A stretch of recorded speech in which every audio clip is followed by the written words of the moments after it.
the experts to look at this in detail and get a clear understanding of what might be accounting for increased risks and increased deaths in particular ethnic communities. So I think it's important that work is done as quickly as possible. It's also important that it's done properly, so we come to the right conclusions and then we can offer the right support and the right advice.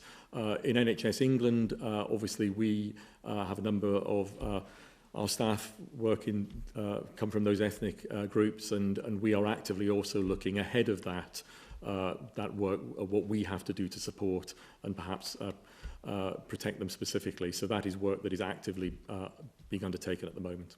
But it's a very, very important question. Thank you very much, Rihanna.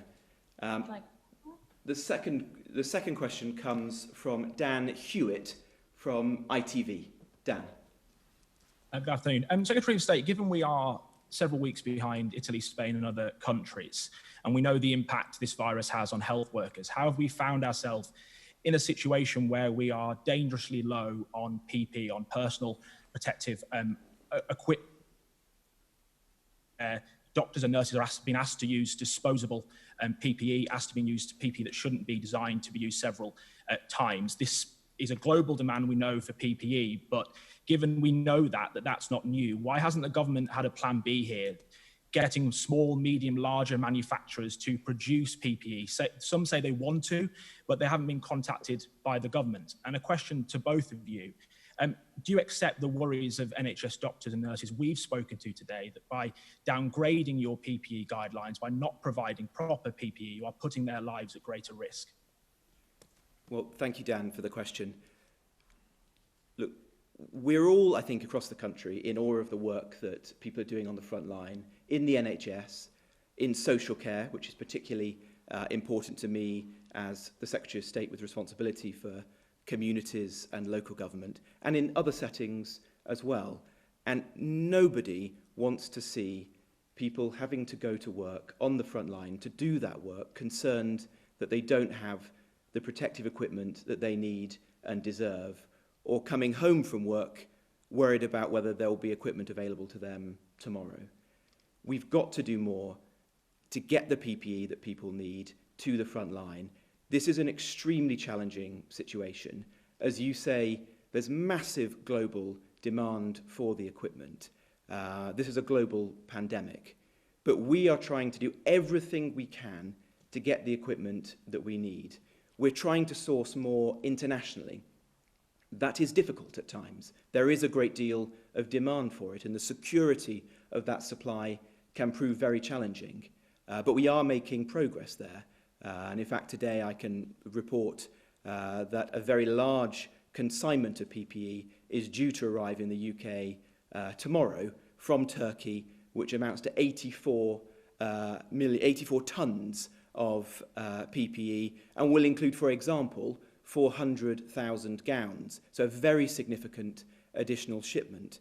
But demand is also very high. We are working with British manufacturers to ensure that they can make a contribution. And you've heard of some of the more prominent ones like Burberry and Barbour, but there are many SMEs as well being involved in that. And my department is also involved in trying to ensure that the supplies that we have get out not just to the NHS, critical though that is, but also to social care, often to smaller establishments like care homes all across the country. There's over 50,000 healthcare settings like that in the country, and we're using local resilience forums backed by almost 200 military planners to do the logistical task of taking the stocks that we do have. It's 21 and hours to the front line.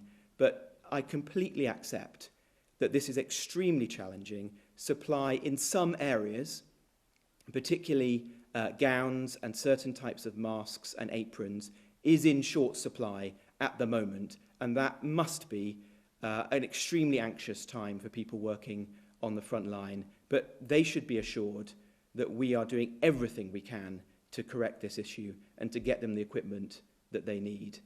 Steve, do you want to say something about the guidance that was published yesterday? So I'm a doctor. I've worked for many years on the front line, and I can absolutely assure you that for me and my clinical colleagues, this is very personal.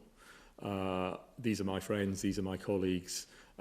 these are some of my extended family. So I absolutely hear directly the concerns that clinicians have to ensure that they have the right PPE. A couple of weeks ago, Public Health England worked very hard with professional groups, professional colleagues such as the Academy of Medical Royal College, the Royal College of Nursing and others, to ensure that we had a set of guidance that was professionally agreed and was the best possible guidance for the stage of the epidemic we've reached, taking into account what we've learned for the virus.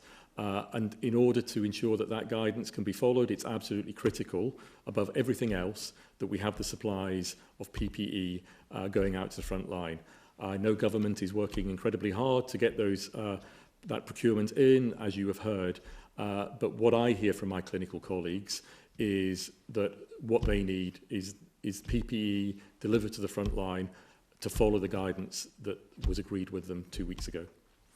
Thank you. Does that answer your question, Dan, or would you like to ask a follow-up? On the gowns, I think you said 400,000 being delivered in the next couple of, I mean, that only covers 3 days worth of supply for the National Health Service. They use about 155,000 a day.